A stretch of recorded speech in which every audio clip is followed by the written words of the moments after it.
44, Ouais. 43. Il y en a un qui a disparu. Ah, Ils vont revenir. ouais, ouais, 44, aïe, 44, 45, 6, 7, 8. Ah, mais c'est bien. Bientôt 50. Allez, allez, allez, allez, allez, allez. Comme quoi, le jeune s'intéresse plus que le sport, hein. Dès que ça parle de bouffe, les gens, ils sont là. C'est incroyable. 49. Voilà. Bon, C'est bon. Tout on y est. va? Ouais, 49, je pense que tout le monde à peu près est là. D'accord. Donc, effectivement, il est prouvé maintenant que quand on mange moins, donc quand on parle de restriction calorique, on active des gènes qui sont importants pour aider le corps à lutter contre le vieillissement. Donc, il semblerait qu'au niveau de l'évolution, le fait de manger à sa juste place, de la bonne façon, en tout cas en petite quantité, aide le corps à se préparer à mieux vieillir.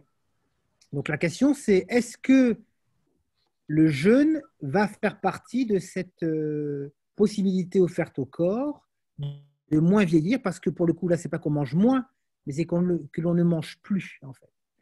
Donc, on va parler de tout ça.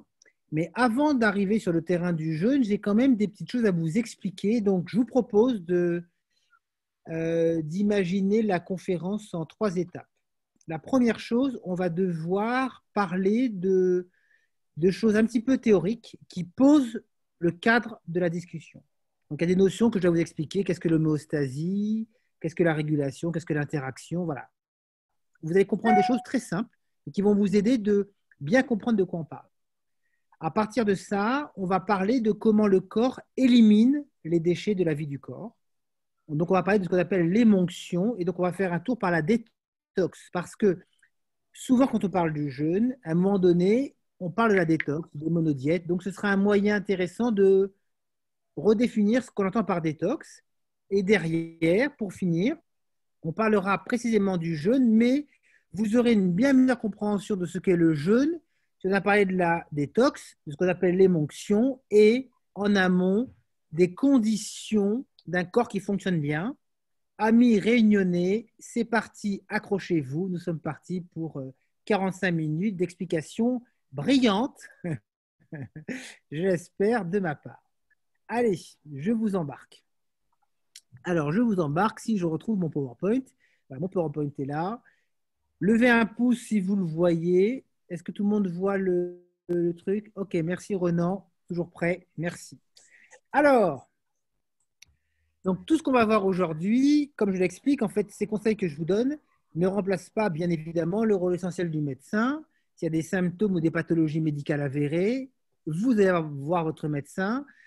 On parle de pratiques de bonne santé, mais quand on est malade, eh ben, il faut voir le médecin. Voilà. Donc soyez prudents et gardez votre bon sens. On parlera donc bien évidemment des limites du jeûne. Avant de commencer, qu'est-ce qu'un corps qui va bien? Un corps qui va bien, c'est un corps qui bouge bien. Ça veut dire qu'il est capable de bouger de façon consciente et de façon intentionnelle. Pourquoi intentionnelle? Ça veut dire que si je fais un mouvement, je sais où est mon bras, je sais comment est ma main, je sais comment je me répartis dans l'espace. Pourquoi je vous dis cela? Parce que quelqu'un qui est fatigué, il ne sait pas tellement comment est-ce qu'il bouge. Donc quelqu'un qui va bien, il sait où est son corps quand il fait un mouvement dans l'espace. Ça veut dire qu'il y a une bonne condition physique, il y a des muscles, il y a des bonnes articulations, il y a un bon cœur, et en même temps, il y a une bonne conscience corporelle. Ça, c'est la première, on va dire, c'est le premier marqueur de bonne santé. Le deuxième marqueur de bonne santé, c'est que il faudrait que les entrées soient inférieures aux sorties. Ça veut dire que si je me nourris, il faut être sûr que je puisse éliminer. Alors, je vais utiliser une phrase qui va vous amuser beaucoup, mais je pense qu'elle va vous rester marquée à vie. Excusez-moi, j'emploie un mot un petit peu vulgaire, mais vous allez bien comprendre. Même si on mange pour 12, ou même si on mange comme 12, on chie pour un. Voilà. Oui. Donc, rappelez-vous toujours cela. On n'a qu'un trou de balle. Et même si on mange pour 18, tout doit passer par un trou de balle. Donc, il faut bien comprendre que si on mange trop, il y aura un problème à un moment d'évacuation. Et là est la base de la bonne santé. Et le jeûne résout ce problème-là, puisqu'on n'a qu'un trou de balle, mais on ne mange plus. Donc, on est sûr d'éliminer. Donc, il y a une question autour de ça. L'autre chose, c'est que Un corps qui va bien, c'est un corps qui maintient facilement l'homéostasie. Alors écoutez bien, ça va prendre 2 ou 3 minutes, mais là, il faut que vous compreniez exactement ce qu'est l'homéostasie. L'homéostasie, c'est la capacité qu'a un corps, donc c'est en bas à gauche là, à assurer la vie du corps. La vie du corps, c'est quoi? C'est la respiration, c'est la thermorégulation, donc la température corporelle, c'est la glycémie, c'est l'immunité, Diane, est-ce que tu peux couper les micros derrière, s'il te plaît? Il y a un micro qui est ouvert. C'est en fait tout ce qui assure le fait que, même sans que vous y pensiez, votre corps assure sa survie. Vous n'avez pas à y penser. C'est la magie de l'évolution. Il a fallu 3,5 milliards d'années d'évolution pour vous permettre de ne pas réfléchir au fait de vivre et de survivre.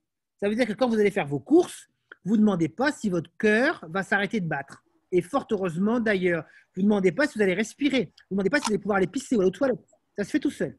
Ça, c'est l'homéostasie. Autoréparation, autoguérison, autoprotection. Je me coupe, je ne me demande pas, mon Dieu, est-ce que ma cicatrice va pouvoir se faire? Ça se fait tout seul. Par contre, quand je suis malade, quand je suis fatigué, je cicatrise beaucoup moins. Quand je suis diabétique, ma glycémie ne se stabilise plus. Et quand j'ai un problème de thyroïde, ma température corporelle, je n'arrive plus à l'équilibrer. Donc, un corps qui va bien, c'est un corps qui assure facilement la régulation de base du corps. Et enfin, quand j'installe un mouvement intentionnel conscient facilement, quand je bouge régulièrement et de la bonne façon, quand j'ai des entrées qui sont inférieures ou égales aux sorties, donc quand je ne mange pas trop, quand j'ai une bonne homéostasie, eh bien, je n'ai pas de douleur, j'ai un niveau de vitalité, j'ai une joie de vivre et donc je dégage un bien-être physique et mental. Jusque-là, tout le monde suit. Ça veut dire quoi? Ça veut dire qu'un corps qui va bien, c'est un corps qui régule facilement la vie du corps. Vous n'avez pas à y penser. Vous mangez un carreau de chocolat, votre pancréas libère de l'insuline, il régule la glycémie, vous ne faites pas un coma diabétique derrière, votre corps régule facilement le carré de chocolat. Par contre, si vous êtes diabétique, le carré de chocolat que vous mangez, vous allez mettre un temps fou à le réguler parce que votre corps, il s'épuise à réguler la vie du corps et il s'épuise tellement à la réguler qu'il en tombe malade. Est-ce que tout le monde comprend cette notion-là? C'est capital à comprendre. Donc, il faut apprendre à être là et pas être là. Pourquoi je vous dis ça? Pourquoi je vous dis ça? Parce que, à partir de là, voici les conditions qui permettent de limiter l'épuisement du corps à travers sa régulation. Elles sont là. Nous sommes des animaux. Est-ce que vous avez déjà vu dans la nature un animal obèse? Non, il n'y en a pas. Les seuls animaux obèses, ce sont les animaux de compagnie qu'on a à la maison. Il n'y a pas d'animal obèse. Pourquoi? Parce que la contrainte principale de l'animal dans la nature, c'est de trouver à manger. Donc, quand on doit bouger et courir après son manger, eh bien, le problème, c'est qu'on n'est pas sûr de l'avoir. Le seul animal obèse qui est apparu, c'est Homo sapiens, Homo modernicus, qui, en ce sens, est devenu Homo couillonus, parce qu'il n'a plus du tout besoin de chasser pour manger. Il va au supermarché et on a chassé pour lui, on lui a tout ramené au même endroit. Donc, il peut se gaver, ça ne pose pas de problème. Donc, la nature, l'animal dans la nature, c'est ça. Il mange moins qu'il ne peut éliminer. Et à partir de là, tout ce qui est mangé est forcément et facilement régulé. Homo modernicus, c'est qu'il mange plus qu'il ne peut éliminer. Et forcément, ça crée un engorgement majeur et une inflammation. Je suis en train de vous expliquer que à partir du moment où nous mangeons, ce que l'on mange, il faut le métaboliser. Ça crée une dérégulation qu'il faut absolument organiser et réguler. Et donc, il y a des aliments qui nous dérégulent plus qu'ils ne nous font du bien. Par exemple, quand on mange que des chouquettes ou que des gâteaux, la glycémie qui est perturbée et le gras que ça apporte va provoquer beaucoup plus de problèmes que l'aliment amène de bienfaits. On est sur une alimentation négative et toxique. Donc, un aliment bienfaisant, c'est un aliment qui est mangé dans des quantités raisonnables et qui amène au corps. Un aliment toxique, c'est un aliment qui enlève au corps. Ça, c'est la première chose que je voulais voir avec vous. La deuxième chose, c'est cela. Là, vous avez votre niveau global de vitalité, c'est-à-dire l'énergie dont le corps a besoin pour pouvoir vous adapter à votre quotidien. Quand vous mangez, l'énergie que donne l'alimentation vous permet de faire deux choses. Elle vous donne l'énergie pour que le corps assure sa régulation. Ça veut dire, vous avez l'énergie pour permettre à la glycémie de se stabiliser, à la thyroïde de gérer la régulation thermique, au potassium d'être concentré de telle façon, au sodium de rentrer dans les cellules, au système immunitaire de travailler. Voilà.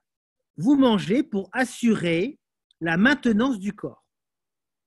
Et comme vous êtes en bonne forme, une fois que le corps il a assuré sa maintenance, il reste de l'énergie pour que le corps puisse assurer ce qu'il a à faire avec l'extérieur, ça veut dire l'interaction, réfléchir, penser, imaginer, bouger, monter, descendre, faire tout ce qui fait que nous sommes des animaux sociaux et qui interagissent avec l'extérieur.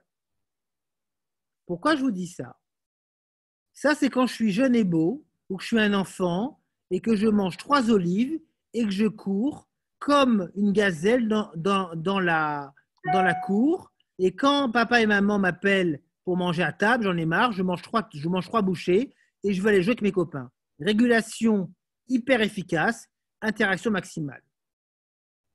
Quand je vieillis, ou quand je fais moins attention à moi, ou quand je stresse, mon corps est de moins en moins efficace pour réguler. Donc là, je suis jeune, là, je bois 3 bières ou 4 bières, et le matin, je me lève pour aller au travail, et j'ai digéré mes bières, il n'y a pas de problème. Là, je commence à vieillir, et quand je bois 4 bières, je mets 3 jours à m'en remettre. Ça veut dire que le peu que je fais, quand je mange quelque chose, quand je bois quelque chose, quand je ne bouge pas assez longtemps, eh bien, le corps met de plus en plus de temps à assurer la maintenance corporelle. Et donc, il bouffe beaucoup plus d'énergie pour assurer la maintenance corporelle. Et du coup, j'ai moins d'énergie disponible pour pouvoir assurer mon quotidien et interagir avec l'extérieur. Et quand je vieillis, quand je vieillis dans de mauvaises conditions parce que je ne fais pas attention à moi ou que je ne sais pas comment faire attention à moi, mais quand je suis fatigué, quand je grossis, quand je suis de plus en plus stressé, quand je n'applique pas les bonnes pratiques d'hygiène de vie, eh bien, je me retrouve avec un corps qui dépense une énergie monumentale en régulation et qui a de moins en moins d'énergie pour interagir. Là, je suis une Formule 1, je mets un peu d'essence, je consomme peu d'essence et je développe beaucoup de puissance et de chevaux, vapeur. Et là, je suis un vieux taco. L'essence que je mets, j'en mets beaucoup. La voiture, elle fume beaucoup. Et j'ai très peu de puissance dans le moteur. Homo modernicus quand il est en forme. Homo couillonus quand il n'est pas préparé à vivre son quotidien. Voilà ce que je voulais vous expliquer. Pourquoi je vous dis cela?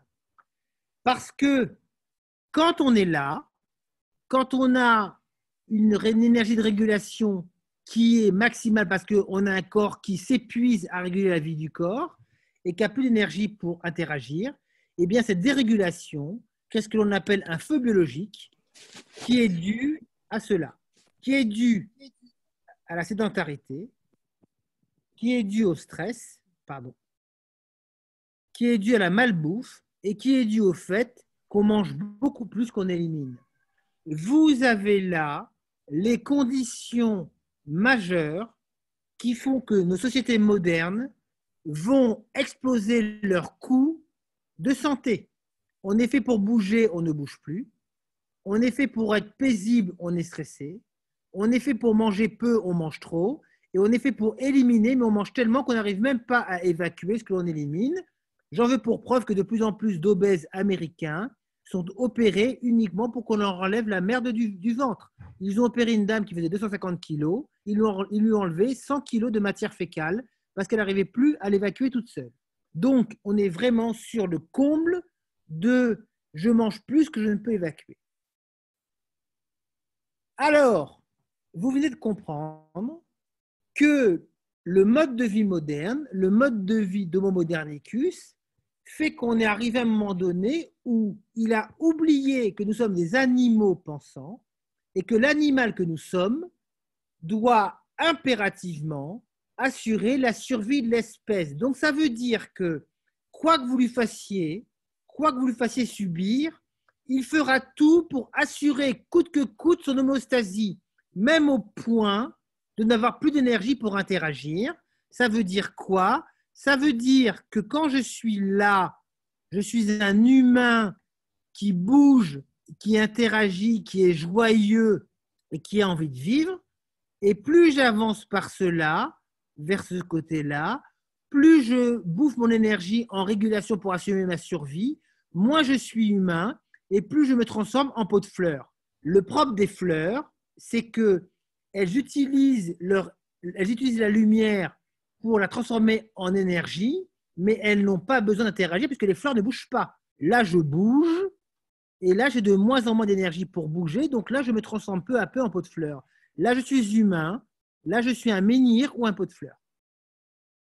Et les gens qui sont en burn-out sont des gens dont toute l'énergie est utilisée pour assurer la vie du corps, mais ils n'arrivent plus à avoir l'énergie pour pouvoir réfléchir.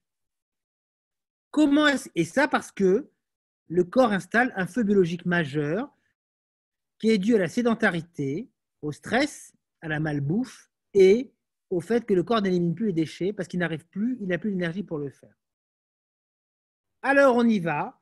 Comment est-ce qu'on peut vous aider? Comment est-ce que comment je peux m'aider au quotidien par la détox et par le jeûne à limiter et à réduire au maximum le feu biologique, donc à réduire l'énergie qui est bouffée en régulation pour récupérer de l'interaction. Est-ce que vous pouvez couper le micro, s'il vous plaît? Alors, je vais vous parler du concept de l'émonction, qui est une fonction physiologique. Vous connaissez les organes qui sont chargés d'éliminer les déchets, mais vous ne connaissez pas le mot émonction. L'émonction, c'est la capacité qu'a le corps à éliminer les déchets. On parle d'hygiène émonctorielle. Il y a le foie, il y a les reins, il y a les poumons, il y a le côlon, il y a l'intestin grêle. Ce qui est extrêmement intéressant, c'est de voir que quand on est diabétique, le foie disjoncte, les reins disjonctent, les poumons disjonctent, le côlon et l'intestin grêle disjonctent et la peau disjoncte. Et on peut avoir des escarres parce qu'on ne bouge plus et on peut finir par des amputations au niveau vasculaire. Donc, en fait, si j'ai des entrées qui sont inférieures aux sorties, ça veut dire que le foie a le temps d'évacuer les déchets, les reins a le temps d'évacuer les urines, les poumons ont le temps d'évacuer les déchets acides par l'air expiré, par le gaz carbonique expiré. Le côlon a le temps d'évacuer les sels et la peau a le temps de suer.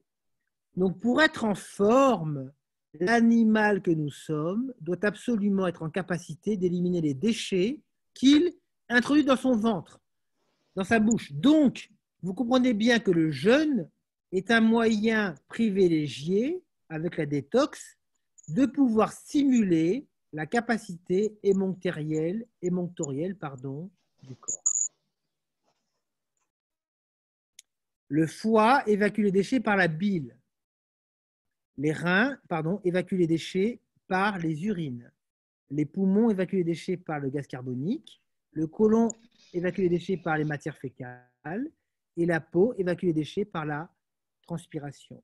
Donc, si j'arrive à stimuler le foie, si j'arrive à stimuler les reins, si j'arrive à stimuler les poumons, si j'arrive à stimuler le côlon, l'intestin grêle, si j'arrive à stimuler la peau, je vais beaucoup mieux. Alors, voyons comment stimuler l'émonctoire foie. Je l'ai mis là. L'émonctoire foie, si vous prenez du romarin, si vous ne faites pas d'hypertension, si vous prenez du romarin en tisane régulièrement, moi je vous invite à en prendre un grand verre tous les jours, vous stimulez le foie. Et ça, c'est intéressant. Si vous faites plusieurs cures par an, le micro, s'il vous plaît, micro. Si vous faites des cures de radis noirs, d'artichaut, de chardon-marie et de romarin, 2 fois par an, vous permettez vraiment au corps d'évacuer les déchets. il y a un produit qui marche bien, qui est un produit luxembourgeois. Je n'ai pas d'action chez eux. C'est un produit que j'utilise pour moi et que je conseille beaucoup à mes patients.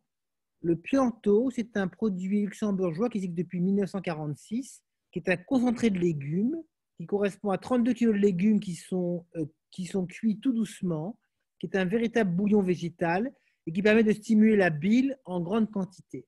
C'est un produit remarquable pour permettre au corps d'évacuer les déchets. D'ailleurs, quand vous faites une cure de jeûne, très souvent, on vous propose de faire votre descente alimentaire avec le Pianto qui va vraiment vous aider à évacuer les déchets qui sont accumulés dans le côlon et de nettoyer en profondeur. Donc voilà. Excusez-moi de vous interrompre, est-ce que le romarin G aussi est favorable? On va en parler tout à l'heure lors des questions, tout à fait. Mais le romarin est profondément favorable à l'émotion du foie à condition qu'il soit sec. On posera les questions après, pas de problème. Notez-les, je vous répondrai tranquillement après. Donc, romarin sec. Alors, je voulais juste vous dire que quand je parle de foie, en même temps, si le foie fait de la bile permet de nettoyer le côlon de l'intestin grêle. Donc, le romarin, les ampoules et le Pianto permettent en fait d'agir sur l'émonctoire foie et l'émonctoire côlon intestin grêle. Autre chose, les poumons sont chargés d'éliminer les déchets acides. Ce qu'on ne sait pas, c'est que pour que les poumons évacuent les déchets acides, il faut avoir des minéraux basiques dans le corps, donc il faut manger des légumes. Donc, plus vous mangez des légumes et des fruits, mais plutôt des légumes en grande quantité, plus votre corps peut facilement évacuer l'acidité. Et quand vous mangez trop de viande et pas assez de légumes, les poumons ont du mal à évacuer les déchets acides parce qu'il leur manque des minéraux basiques, mais je vous passe ces détails. Le sang et la lymphe, on peut les drainer, les nettoyer grâce à la sève de bouleau fraîche. Et enfin, les reins, comme je disais lors de le live de la Muta, les reins, ils ont besoin que d'une chose, c'est de l'eau. Et le meilleur moyen de savoir si on évacue les déchets facilement au niveau des reins, c'est de pisser clair. Donc, quand vous pissez blanc ou clair, c'est que vos reins fonctionnent bien. Enfin, je voulais vous parler d'un appareil qui est peu connu, malheureusement. C'est un sonorin infrarouge. Il y en a un ou deux à La Réunion. Et je pense que c'est un bon produit. C'est un appareil qui permet d'éliminer les déchets en profondeur. Je vous explique. Les déchets associés au métabolisme ne sont pas du tout au niveau de la peau, au niveau de l'épiderme qui est là, mais sont à ce niveau-là, au niveau du derme, à 2 cm sous la peau. Glandes sudoripares profondes qui contiennent l'acide urique, qui contiennent les cristaux liés au sucre et les déchets donc, de la viande et du fromage. Et les glandes sébacées qui sont là, qui contiennent le gras, donc les déchets qui sont associés au gras et tous les déchets qui sont liposolubles, comme les médicaments, comme certaines substances toxiques et la pollution qui sont là. Et aussi les farineux, les amidons. Donc, quand on mange gras, sucré, quand on prend des médicaments, quand on prend beaucoup d'alcool, quand on vit dans un environnement pollué, on sature ces déchets, on sature ces glandes-là. Et pour éliminer les déchets qui sont dans ces glandes-là, il faudrait faire 25 km de course à haut rendement pour pouvoir créer suffisamment de chaleur en profondeur, là, au niveau des muscles, pour que le corps évacue la chaleur sous forme de vapeur d'eau. Et quand la vapeur d'eau remonte, elle évacue les déchets profonds qui sont là. Donc, d'ailleurs, les gens qui font du cyclisme ou du trail, ils se rendent bien compte qu'au bout de 2-3 heures, leur sueur, elle sent beaucoup plus fort parce que justement, ils évacuent les déchets qui sont là. Quand on n'a pas la chance de pouvoir courir 2 heures à fond et de faire la diagonale du chou ou les mascareignes, eh bien, il existe un sauna particulier qu'on appelle le sauna japonais qui émet un rayonnement infrarouge qui n'est pas du tout toxique pour le corps ou agressif, qui rentre dans le corps jusqu'à 3 cm sous la peau, qui dépose là une quantité de chaleur qui correspond à un effort physique très intense. Donc, le corps accumule de la chaleur et cette chaleur, il évacue en remontant la vapeur d'eau. Donc, au bout de 15 minutes, le corps évacue de la vapeur d'eau et fait ressortir ses déchets. Donc, le Yashidome ou le Vitaldome sont 2 excellents moyens de créer une détox extrêmement puissante. Si vous allez au sauna, le sauna, c'est un rayonnement infrarouge court qui ne crée que de la chaleur au niveau de l'épiderme. Donc, vous n'évacuez que de l'eau au niveau de l'épiderme. Le sauna n'est pas un élément détox. Le sauna est essentiellement un stimulant du système immunitaire. C'est un thermorégulateur, mais le sauna n'évacue aucun déchet profond. Ça reste très intéressant, ça vous fait suer, ça fait sortir l'eau, c'est bien, mais c'est une eau superficielle.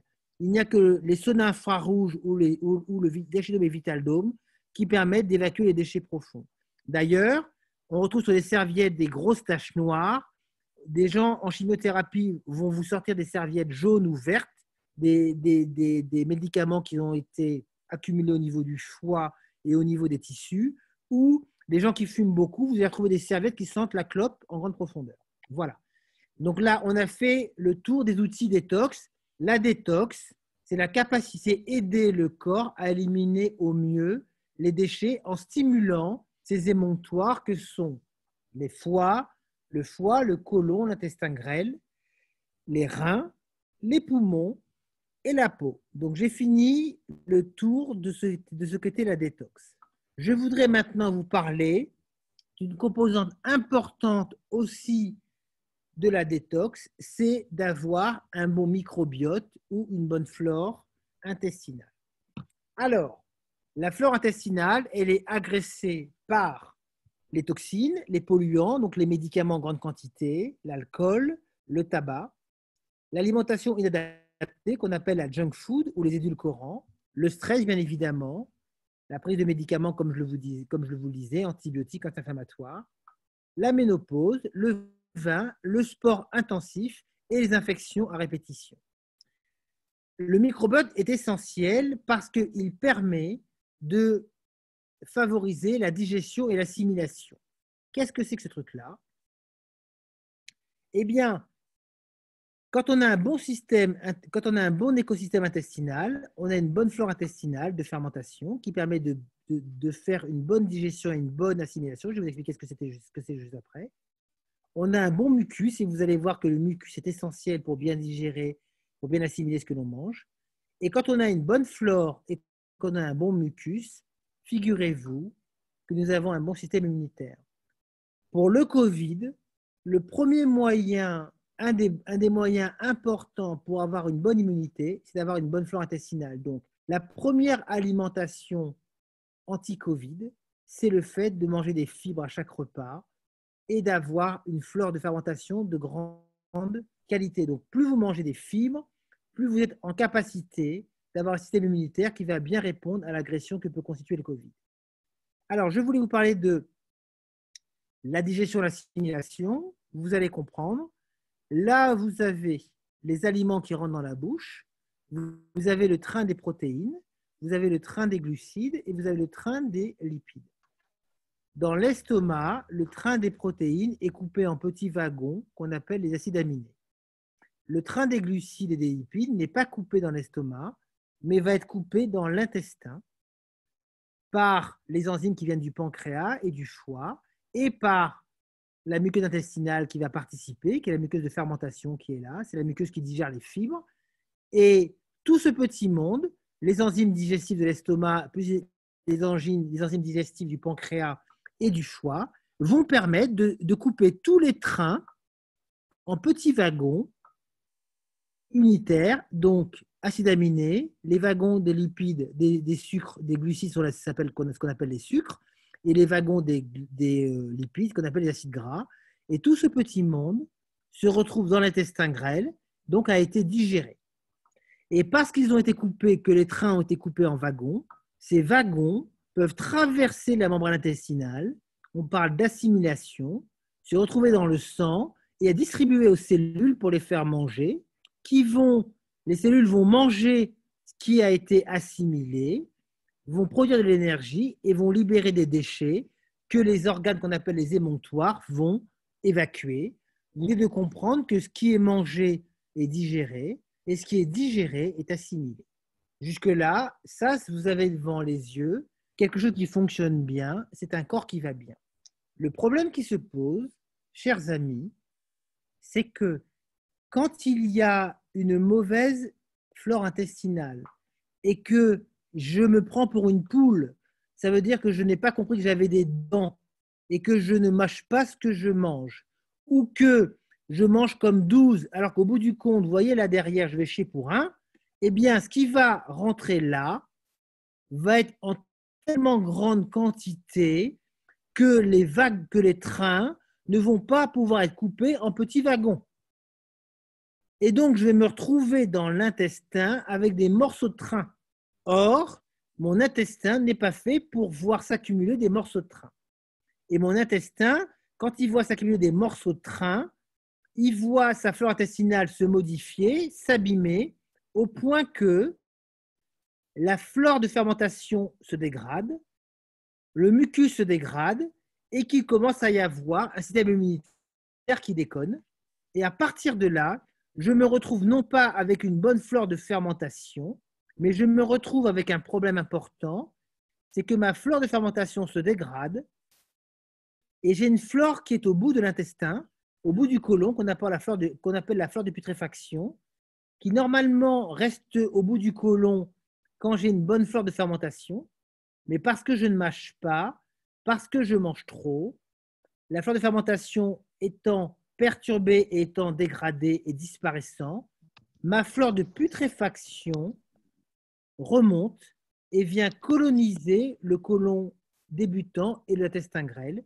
Et je me retrouve, vous voyez là j'ai deux flores, la flore de fermentation qui est en verte, qui est dans l'intestin grêle et au début du côlon, et la flore de putréfaction qui est à la fin. Et bien quand je ne mange pas assez de fibres, quand je mange trop de viande, quand je ne mâche pas, quand je mange trop, ma flore de putréfaction remonte, colonise des parties qu'elle ne devrait pas coloniser, et c'est cette flore de putréfaction qui est responsable du cancer du côlon. Donc, je reviens devant vous, je reprends la main pour vous voir dans les yeux, pour vous faire comprendre qu'à partir du moment où je mange trop, que je ne mâche pas, que je ne mange pas de fibres, que je mange trop de matière animale et pas assez de matière végétale, je sature mon organisme en éléments que l'organisme ne sait plus gérer et l'organisme va faire un effort considérable pour essayer d'assimiler, de digérer, d'évacuer des choses qu'il a en trop et il n'y arrive pas et il s'étouffe littéralement. Les émonctoires sont saturés, le foie est saturé, d'ailleurs il en devient gras, le côlon intestin grêle est saturé et donc la flore de fermentation disparaît et la flore de putréfaction reprend la place et donc du coup cette flore de putréfaction est extrêmement agressive et pro-inflammatoire. Les urines sont chargées au point qu'on fait des crises de gouttes et qu'on a de l'acide urique. Les poumons sont chargés au point que quand on marche, on fait des glaires parce qu'on fait du mucus, parce que le corps ne sait plus évacuer les déchets autrement qu'en les rendant solides au lieu de les évacuer de façon gazeuse et aérienne. Et la peau a des boutons parce qu'elle se charge en déchets à travers ses glandes sébacées et ses glandes sudoripares. Et donc, on a des boutons et une peau qui gratte et une peau qui devient extrêmement allergique parce que simplement, les entrées sont devenues largement supérieures aux sorties. On ne mâche pas assez. On crée une dysbiose et cette dysbiose devient extrêmement agressive pour le corps et elle va favoriser ce que l'on appelle une perméabilité intestinale. Je vais vous expliquer ce que c'est. Où est mon document? Il est là. C'est l'étape suivante. Ça veut dire que mon document, il a, excusez-moi, j'ai mon document qui n'apparaît plus, ça me fait le même coup que la dernière fois. Il est là, hop, voilà. C'est bon, est-ce que vous voyez l'écran? Renan, tu vois l'écran ou pas? Merci, parce que j'étais devant moi. Donc, là, c'est un intestin qui va bien. Quand on a une dysbiose, le rouge prend la place du vert. Et quand le rouge prend la place du vert, il fait des trous dans l'intestin. Ça veut dire quoi? Ça veut dire que je mange, mes wagons ne sont pas coupés, mes trains ne sont pas coupés en wagons, ils sont coupés en morceaux de train et je me retrouve avec des morceaux de train là qui passent par l'intestin parce que la flore n'est plus de bonne qualité, parce que la flore rouge elle a pris la place de la flore verte et les morceaux de train qui passent dans le sang sont reconnus par le corps comme des éléments étrangers au corps. Ça veut dire que là, c'était une excellente pizza 4 fromages, et parce que je l'ai avalée comme un chancre et que je n'ai pas pris le temps parce que je suis pris pour une poule et que je n'ai pas pris le temps de mâcher, je me retrouve avec des morceaux de pizza qui passent directement dans le sang et qui déclenchent une réaction immunitaire qui fait que l'aliment se retourne contre moi et va déclencher une réaction immunitaire à distance. Et donc, je vais avoir du mal à respirer ou des douleurs partout, simplement parce que j'ai un intestin poreux. C'est le cas, et maintenant c'est parfaitement connu, avec ce qu'on appelle les LPS. Alors, je vous montre ce que c'est. Qu'est-ce que les LPS?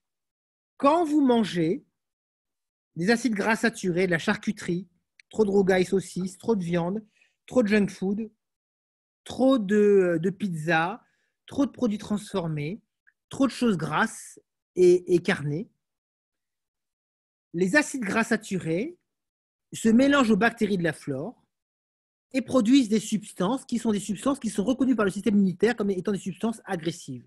On appelle ça les lipopolysaccharides, les LPS. Ces LPS, vous voyez, regardez là. Normalement, quand la paroi intestinale est de qualité, quand j'ai un bon microbiote, ils sont là. Ils ne passent pas la membrane intestinale, ils restent du côté de l'intestin. Sauf que, quand ces bactéries avec LPS sont sur un intestin qui est poreux, ça veut dire que le mucus a disparu, que la flore a disparu, ces LPS rentrent dans le sang et vont déclencher une réaction immunitaire majeure qui va favoriser le diabète, l'insulinorésistance, l'autisme, la dépression ou les troubles du comportement. Donc, parce que je mange des choses qui créent une réaction inflammatoire majeure sur un microbiote qui est perturbé et qui a créé une perméabilité intestinale majeure, je me retrouve avec des atteintes à distance qui vont créer ce qu'on appelle une inflammation de bas grade et qui vont agresser mon corps à distance. J'ai mal aux muscles, j'ai la peau qui fait mal, j'ai le cerveau qui ne fonctionne pas bien, simplement parce que j'ai un intestin poreux. Voilà ce que je voulais vous expliquer et vous comprenez bien que je ne pouvais pas passer à côté de cela si je voulais vous parler du jeûne. Donc le jeûne, comme la détox, c'est un excellent moyen de permettre au corps de se réparer, de réinstaller un microbiote de qualité. Pourquoi? Déjà en lui permettant de limiter les entrées pour qu'il puisse gérer les sortes, pour qu'il puisse gérer déjà ce qui est en excès, pour qu'il puisse essayer de les évacuer. On y va, c'est parti pour le jeûne. Parfait, on a encore un quart d'heure, c'est parfait. Alors voilà, lexique, qu'est-ce que la monodiète? Qu'est-ce que le jeûne intermittent? Qu'est-ce que le jeûne hydrique? Qu'est-ce que le jeûne sec? La monodiète, ce n'est pas un jeûne.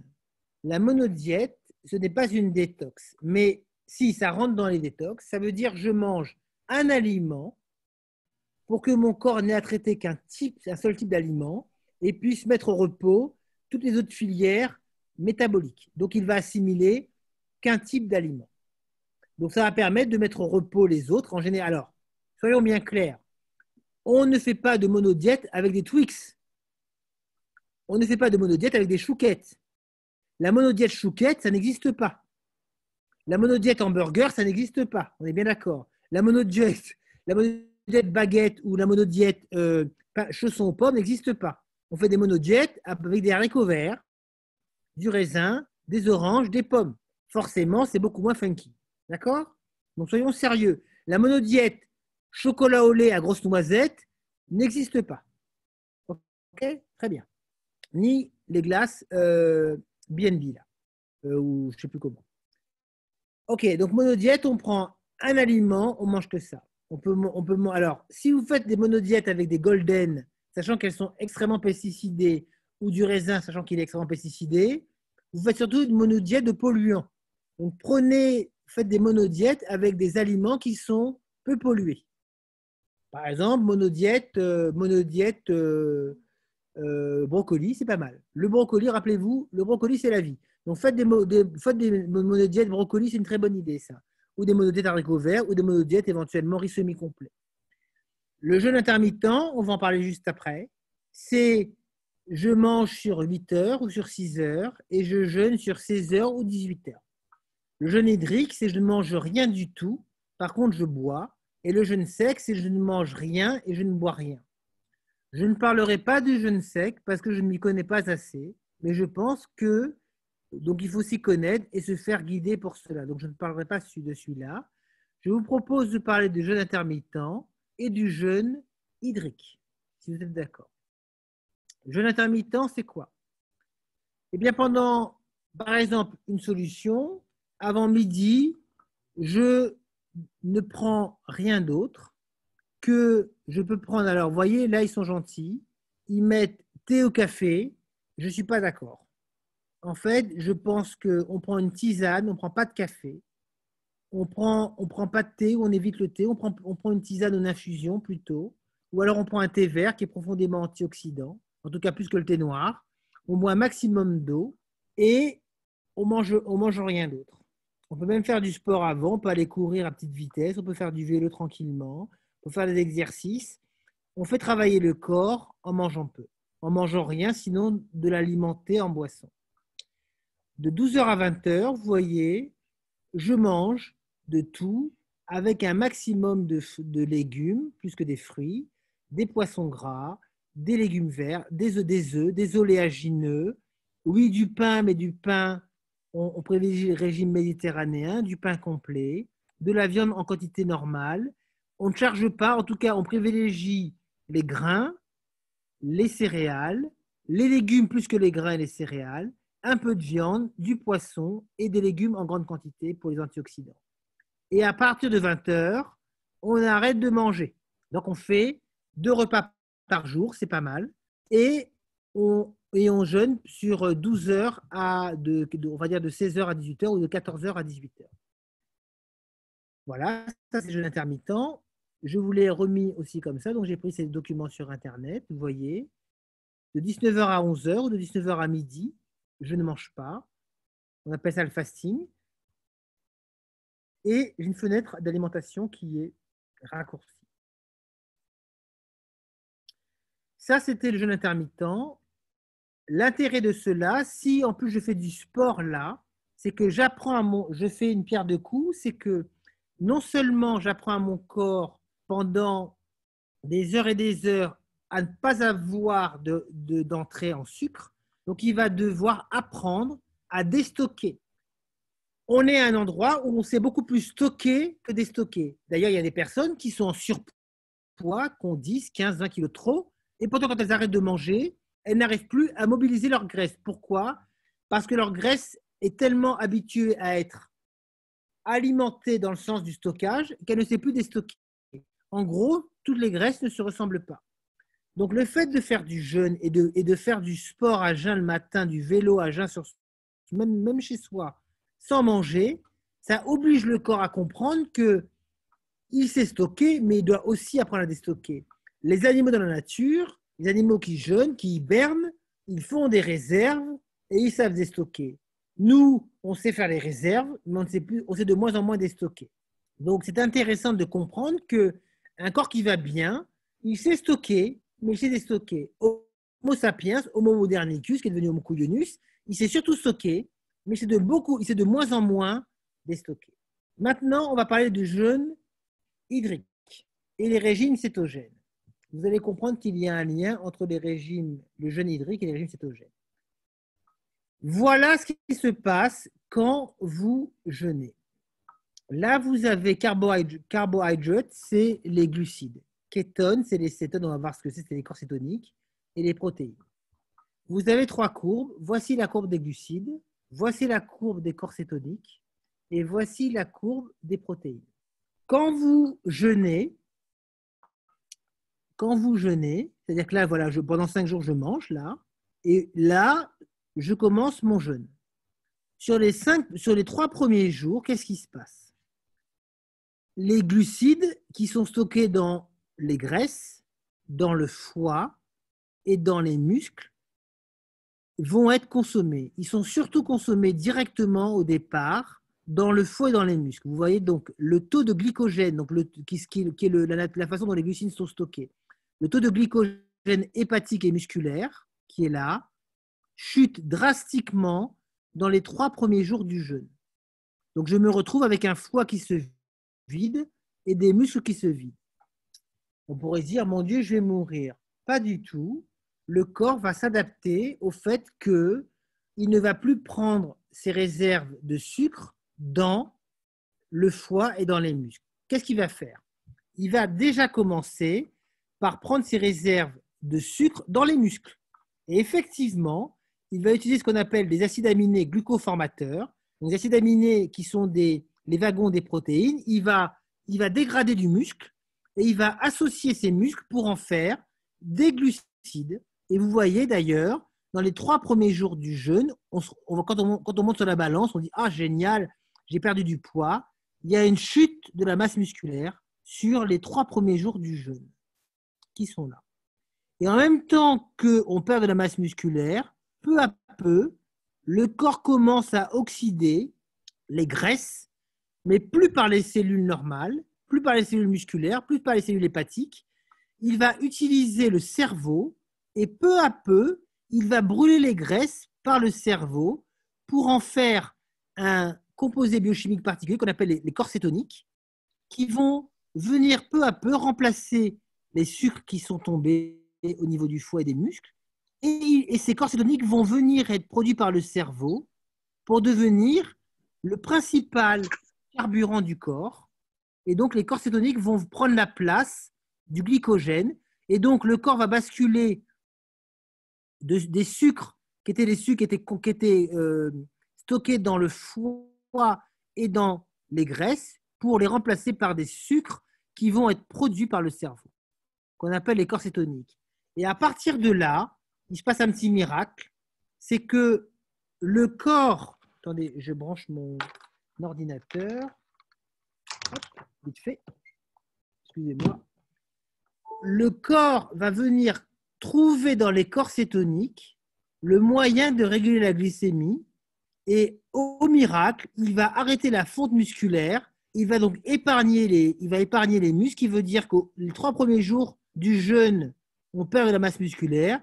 Et à partir du 4e jour, la masse musculaire se stabilise.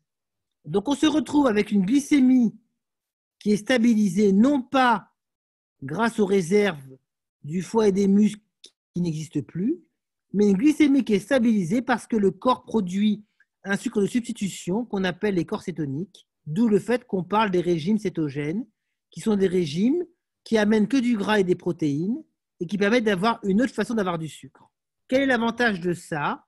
Eh bien, quand votre corps produit des corps cétoniques, figurez-vous que ces corps qui sont là, les corps cétoniques, ne passent plus par le pancréas et donc vous foutez la paix au pancréas, vous venez de court-circuiter les risques de diabète. Donc, c'est un moyen intéressant de court-circuiter le diabète. Pourquoi je vous dis ça? Parce que quand on privilégie une alimentation sans glucides avec du gras et du sucre, on fout la paix à son pancréas et surtout, il y a beaucoup d'avantages pour la santé que je vous ai marqués là. Regardez. On a prouvé très clairement que quand on privilégie plutôt des corps cétoniques plutôt que des glucides, eh bien, on aide beaucoup les gens épileptiques, on favorise la perte de poids, on favorise beaucoup de maladies qui sont associées aux glucides et donc les maladies diabétiques et les résistances à l'insuline. Et surtout, on protège énormément le cœur de risques cardiovasculaires. Ça, c'est parfaitement prouvé scientifiquement. Toutes les études maintenant qui sont en cours disent qu'il y a un gros avantage sur la qualité de la peau, sur les maladies inflammatoires et chroniques de l'intestin, le syndrome de l'intestin irritable, le cancer. Je suis désolé, j'ai oublié ce que veut dire SOPK, je vais vous le retrouver, et toutes les maladies neurologiques. Les corps cétoniques sont un excellent moyen de favoriser le fonctionnement du cerveau. Donc, ce qu'il faut comprendre, c'est que quand on limite les glucides, il y a une vraie aide pour le corps. Autre chose que vous ne savez pas, c'est que quand on mange beaucoup de glucides, le corps libère de l'insuline et l'insuline est une substance qui favorise beaucoup le développement des tumeurs et des cancers. Le cancer aime le sucre et le cancer aime l'insuline. Donc vous allez me dire, OK, alors le jeûne dans tout ça, eh ben, en fait, si je reviens à la cétose, voilà, après je vais arriver au jeûne, eh bien, l'acétose, donc les corps cétoniques, ils sont extrêmement biodisponibles, donc ils permettent de produire beaucoup d'énergie, ils permettent d'aider la mitochondrie, qui est l'usine du corps, à fonctionner beaucoup, beaucoup mieux, et surtout, ce sont d'excellents antiradicaux, ce sont d'excellents anti-stress. Pareil, ils permettent de favoriser beaucoup, beaucoup la conduction nerveuse, donc ils permettent au cerveau de fonctionner beaucoup, beaucoup mieux. Et surtout, vous voyez là, la cétose mime la restriction calorique. Ça veut dire que quand vous prenez des corps cétoniques, quand vous mangez moins, quand vous jeûnez, vous activez des gènes qui vont extrêmement aider le corps à moins vieillir. Comment? Eh bien, les cellules vont beaucoup moins mourir. On parle d'apoptose, là, c'est la cellule qui meurt. Et surtout, vous allez produire des cytokines anti-inflammatoires. Ça veut dire que vous allez venir inhiber des cytokines qui vont venir agresser les tissus. Donc, le jeûne, comme les corps cétoniques, sont d'excellents anti-inflammatoires. Quand on jeûne sur plusieurs jours, les douleurs articulaires, au début, elles augmentent parce que le corps élimine les déchets. Mais au bout de 8 à 10 jours, on a beaucoup moins mal dans le corps. Pourquoi? C'est dû au fait qu'on active des gènes qui sont anti-inflammatoires. Pareil, vous accélérez la neurotransmission et surtout, vous permettez à vos mitochondries, qui sont les organes qui produisent de l'énergie du corps, de se renouveler. Donc, c'est une vraie cure de jouvence pour le corps. Et donc, quand on gêne, donc ça, c'est quand on favorise la cétose, donc même quand on mange plutôt corps cétonique, mais quand on jeûne, on a tout ça, bien sûr, qui est augmenté, mais je voulais vous parler de cette partie-là. Quand on jeûne, il y a un processus extrêmement intéressant qu'on appelle l'autophagie, qui fait que comme le corps n'a plus à traiter les entrées, il peut s'occuper uniquement de ce qui est à l'intérieur. Donc, il va stimuler la sortie des déchets. Donc, quand on jeûne, sur les 3 ou 4 premiers jours, on peut avoir des crises d'acidose, donc très mal à la tête, envie de vomir, où le corps va évacuer de façon plus ou moins importante les déchets qui n'arrivent pas à évacuer dans l'année puisqu'on passe notre temps à manger. Donc ça, c'est super intéressant. Ça veut dire que le corps va faire en sorte d'évacuer des déchets et donc le corps n'aura plus à les réguler. Donc du coup, on va récupérer de l'énergie. Mais ce qui est très intéressant, et ça a été prouvé par le prix Nobel de chimie 2016, qui est un japonais, qui a prouvé que quand on ne mange plus, le corps se active un processus extrêmement intéressant où il va réparer les cellules endommagées. On appelle cela l'autophagie. Et l'autophagie va permettre au corps de faire un reset cellulaire. Les mitochondries vont se renouveler, les cellules vont se nettoyer, les protéines qui sont un peu cassées, le corps les élimine. On crée un véritable bain de jouvence qui nous permet de temps en temps, c'est comme votre four à pyrolyse, il est encrassé, vous le mettez à fond et vous nettoyez le four. Le jeûne active les gènes de la restriction calorique, donc il permet de lutter contre le vieillissement. Le jeûne permet de stimuler l'autophagie et le jeûne permet d'ouvrir une fenêtre métabolique qui oblige le corps à se nettoyer en grande profondeur. Donc le jeûne a un vrai intérêt. Même si vous faites un jeûne intermittent régulièrement, vous activez de façon moins intense, mais quand même de façon significative, ces mécanismes-là. Quand vous jeûnez plus longtemps, vous pouvez les activer encore plus fortement. Toute la question est de savoir, est-ce que tout le monde peut jeûner? Il n'y a aucune contre-indication au fait de jeûner. Il faut juste jeûner avec des personnes qui ont l'habitude. Il y a plein de fédérations en France qui le font très bien. Le jeûne ne pose aucun problème, même quand on est diabétique. Simplement, il faut être accompagné. Et je pense qu'il faut mieux commencer par du jeûne intermittent pour peu à peu basculer sur un jeûne de 3 jours, 4 jours, une semaine ou 10 jours. Il y a des cliniques qui font ça très bien. Les seules contre-indications au jeûne, c'est quoi? Quand on est enceinte, on ne jeûne pas. Quand on a un cœur trop fragile et qu'on est bourré de médicaments, il faut faire attention parce que vous comprenez bien que si le corps est bourré de médicaments, quand on jeûne, on active l'émonction et donc on peut avoir des réactions d'élimination extrêmement fortes qui peuvent être dommageables pour le corps. Et quand on est anorexique, on ne jeûne surtout pas parce que là, il y a un risque pour la santé puisqu'on n'a pas la masse protéique qui suffit. et j'en reviens à ce schéma-là, vous allez comprendre. Quand vous êtes au bout de 25 à 30 jours de jeûne, ce n'est pas dangereux pour la santé. On peut jeûner 35 jours sans aucun problème, à condition que l'on mange, que l'on boive correctement, pardon. Il faut que je retrouve mon schéma. Le seul truc qui se passe, c'est qu'au bout de 35 à 40 jours, la masse protéique de fond, entre autres du cœur, elle chute drastiquement. Et là, on est en danger de mort à cause de la perte de masse protéique. Donc, l'anorexie est une contre-indication majeure au niveau du jeûne. J'en ai fini. Parfait. Ce sera 1 heure de conférence. Donc, je vais attendre vos questions. Juste pour vous dire qu'en conclusion, si on respectait le fait que les entrées étaient inférieures aux sorties, si on respectait le fait de mâcher correctement et de bouger régulièrement, si on était dans ce cadre-là, je pense qu'on aurait beaucoup moins d'énergie et d'argent à dépenser, à devoir s'inscrire à des stages de jeûne, parce qu'on respecterait ce pourquoi le corps est fait. Il n'y a pas d'obèse dans la nature, parce que nous ne sommes pas faits pour être en surpoids, malheureusement. Nous sommes faits, non pas, l'idée, ce n'est pas d'être sur un critère de beauté et en stigmatisant les personnes qui sont en surpoids, ce n'est pas du tout cela.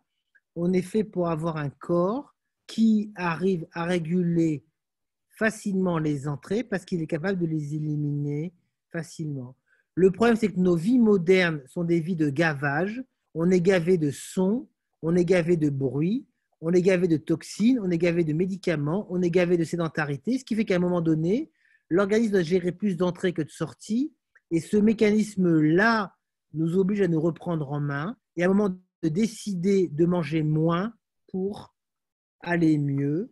J'en ai fini. On est quand même à 83 participants. Diane, ce qui est quand même pas mal du tout. J'attends vos questions et Jeanne, à toi de modérer les questions. Oui, tout à fait. Donc, une belle participation ce soir parce qu'on est monté jusqu'à 88 personnes sur Zoom et une bonne trentaine sur Facebook. Donc, je vous propose de poser les questions dans l'ordre où elles ont été évoquées. Donc, pour démarrer avec une première partie sur la détox. Donc, on a une personne qui nous demande que tu puisses redéfinir la détox et le jeûne. Quelle est la différence entre les deux? Eh bien, c'est simple. Le jeûne, on ne mange rien. Ça veut dire qu'il n'y a aucun aliment solide sucré. C'est-à-dire qu'il ne faut pas du tout qu'il y ait de sucre dans l'histoire. Et d'aliments tout court. Parce que les fibres, même quand on mange des légumes, les fibres, c'est des sucres. Je vais vous expliquer, je vais vous raconter une anecdote. En décembre de l'année dernière, j'ai fait un stage de jeûne sur 1 semaine. Et sur les 3 premiers jours, une des personnes qui était là, qui n'avait pas fait la descente du jeûne, donc qui ne s'était pas nettoyé au fur et à mesure, donc n'avait pas enlevé jour après jour les différents aliments pour préparer le corps à éliminer, elle a arrêté de travailler à 17h59, elle est rentrée en jeûne à 18h et elle est arrivée au stage de jeûne en étant encore dans son excitation. Elle a commencé le jeûne et comme c'était quelqu'un d'extrêmement tendu qui mangeait beaucoup de viande, elle a fait une crise majeure d'acidose qui fait que pendant 3 jours, elle a vomi ses tripes, c'est-à-dire qu'elle a vomi de la bile avec des maux de tête monumentaux et des crises des douleurs articulaires monumentales parce que le corps a fait sortir les déchets qu'il avait accumulés en grande profondeur. Elle ne pouvait plus supporter le jeûne. Donc là, on n'est pas sur la détox, on est sur du jeûne. Et vous allez comprendre la différence qu'il y a. Au moment où l'animateur de la cure de jeûne lui a donné la moitié d'un quart de pomme. Au moment où elle a pris son quart de pomme et qu'elle a mis dans la bouche et qu'elle a croqué 2 fois, la crise d'acidose s'est arrêtée directement. Le corps a reconnu le sucre et a arrêté le phénomène d'autophagie et d'élimination forte des déchets. Donc, dès que l'on mange quoi que ce soit, on n'est plus sur ce processus particulier qu'est le jeûne. On est sur une détox, ça veut dire qu'on met l'organisme au repos, mais on n'active pas le processus d'autophagie et d'émonction massive. Ok. Voilà Diane. Merci. Alors, on a une personne, tout à l'heure, tu évoquais justement tous les organes qui permettaient de détoxifier et la question était que se passe-t-il si on n'a plus de vésicule biliaire? Ça ne change rien. La vésicule biliaire, ce n'est pas un émonctoire, c'est simplement un organe qui concentre la bile, donc qui rend la bile plus efficace. Donc, on peut jeûner sans vésicule biliaire, pas de problème. Aucun problème. D'accord. Aucun problème. Ok, merci. Donc, une question de Virginie, toujours sur la partie détox. Quel détox pour l'urticaire? À partir du moment où on a de l'urticaire, souvent, c'est que les autres organes sont un petit peu chargés. Alors attention, hein, je ne dis pas que c'est une généralité, mais ce que je constate, c'est que les personnes qui ont tendance à moins manger ou à faire attention et à se nettoyer régulièrement ont une plus jolie peau que les gens qui se gavent de tout et n'importe quoi. Donc la peau est un émonctoire. En tout cas, pour ma part, je n'ai aucun doute sur le fait que quand la peau est saturée, souvent, il y a des organes, des autres émonctoires qui sont saturés. Donc, ne vous occupez-vous peut-être moins de la peau, mais occupez-vous des autres organes qui sont en amont de la peau. Le foie, le côlon, l'intestin grêle, les poumons et les reins. En gros, nettoyez le reste. Ça va, je pense que ça peut aider. Ok, merci. Pour finir sur la partie détox, donc tu as précisé que la mastication était importante et on nous demande, au-delà de la mastication, est-ce que le café peut faire partie voilà, de la démarche de détoxification? Le café est un antioxydant, donc vous pouvez en prendre, mais le café, en fait, il y a une action biologique massive, il y a de la caféine, et ça active la diurèse et ça active d'autres fonctions, entre autres les surrénales. Donc, on n'est pas sur d'action biologique anodine. La détox, il vaut mieux ne pas prendre d'excitants et plutôt être sur des tisanes et de l'eau pour hydrater. Le foie a besoin d'eau, les organes ont besoin d'eau, les fascias ont besoin d'eau. Buvez de l'eau massivement, buvez du thé vert. La théine, c'est bon, racémique de la caféine, mais c'est moins énergétique pas énergétique, mais c'est moins stimulant que la caféine. Allez plutôt sur des choses qui sont plutôt douces pour le corps. En fait. Donc, le café, pourquoi pas, mais dans le cadre du jeûne, non. Vous verrez aucun centre de jeûne qui va vous servir un café en ration hydrique. Vous allez boire de l'eau, basta. Et plutôt de l'eau d'ailleurs qui est faiblement minéralisée. Donc on a Fraisse qui nous fait un commentaire sur le sujet du café et qui évoque le café en nettoyage du corps à jeun. Ah, oui, c'est parce que son aspect diurétique, mais pour aller aux toilettes, mais on n'est pas sur du nettoyage. Je pense qu'on est sur une stimulation de la diurèse, mais en fait, moi, je ne conseille pas le café dans ce cadre-là. Mais c'est qu'un point de vue, pourquoi pas, mais je pense que euh, toutes les pratiques de jeûne vont plutôt aller sur des liquides faiblement minéralisés pour pouvoir ne pas trop stimuler le rein. Le café stimule beaucoup, beaucoup plus les reins. Ok, merci. Donc, on va passer aux questions sur le jeûne. Donc, tout à l'heure dans la présentation, il y avait le sigle SOPK. Donc, on a Fontaine qui nous dit que bah, voilà, c'est syndrome des ovaires polykystiques, a priori. Voilà, Voilà. c'est ça. Vous Merci. Donc, en fait, c'est tous ces syndromes en fait, où il y a une inflammation de fond qui est due au fait que il y a une dysbiose le plus souvent et un état d'inflammation de bas grade qui va venir foutre le feu au corps à distance. Donc, le syndrome des ovaires polykystiques sont une des caractéristiques, tout à fait. Merci de m'avoir rappelé la mémoire. Merci beaucoup. Alors, on a beaucoup de questions sur la durée du jeûne intermittent, sa périodicité et est-ce qu'il faut le pratiquer tous les jours ou peut-on en tout cas, oui, peut-on pratiquer le jeûne intermittent tous les jours, durée, fréquence? Je pense qu'on peut le pratiquer tous les jours. Ça dépend directement de votre besoin énergétique. Je pense que quand on fait du sport intense, le fait de pratiquer le jeûne intermittent toujours, c'est très embêtant parce qu'on pense qu'il y a une fonte de la masse musculaire parce qu'il n'y a pas assez d'apport protéique. Donc pour les sportifs réguliers, en faire de temps en temps pour foutre la paix au pancréas et à la glycémie, je pense que c'est utile. Et pour stimuler le déstockage, tous les jours, je pense que c'est embêtant. Pour les autres personnes, soyons sérieux. À quoi est-ce qu'on est fatigué quand on passe 8 heures sur sa chaise devant l'ordinateur?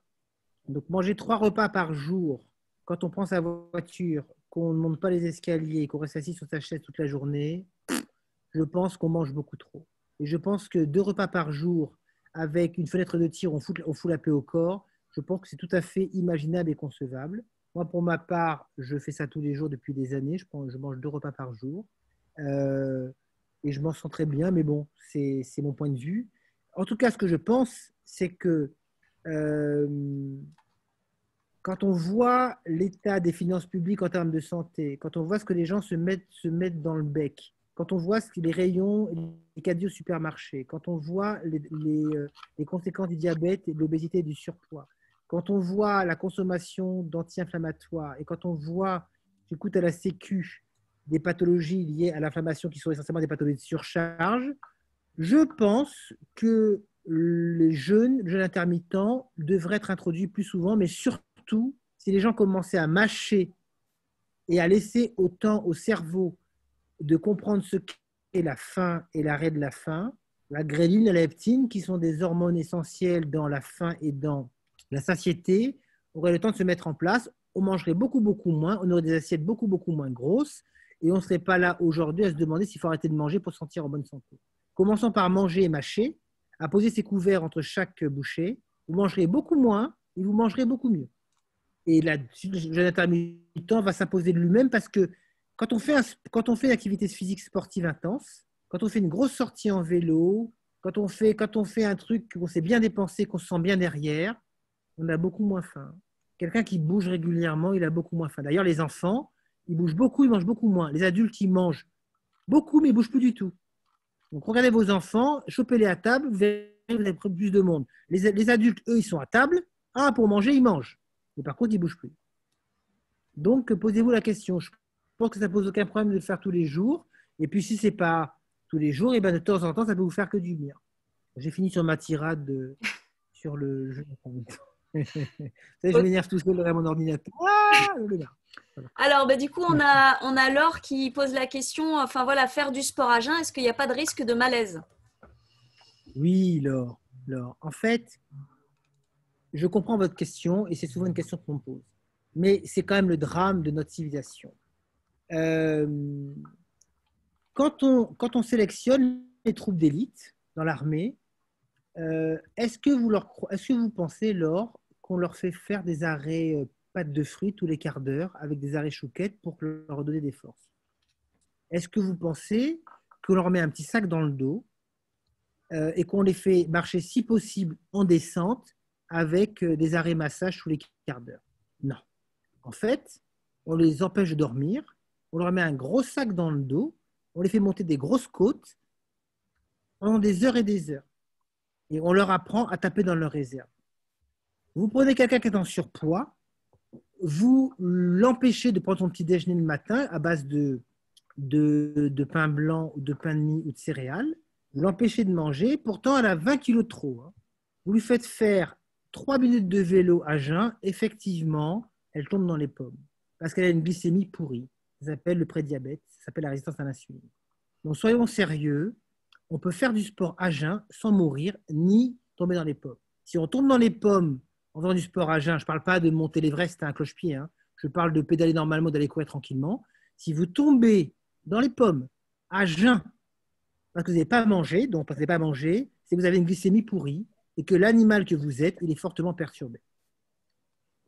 Okay. On peut faire du sport à jeun sans mourir sur place, bien heureusement. Ça s'appelle avoir un système qui s'est stocké et un système qui s'est déstocké. Le système de stockage, c'est l'insuline. Le système de déstockage, c'est le glucagon. On est fait pour pouvoir stocker et déstocker. Donc, réapprenez à votre corps à déstocker, vous serez beaucoup moins malade.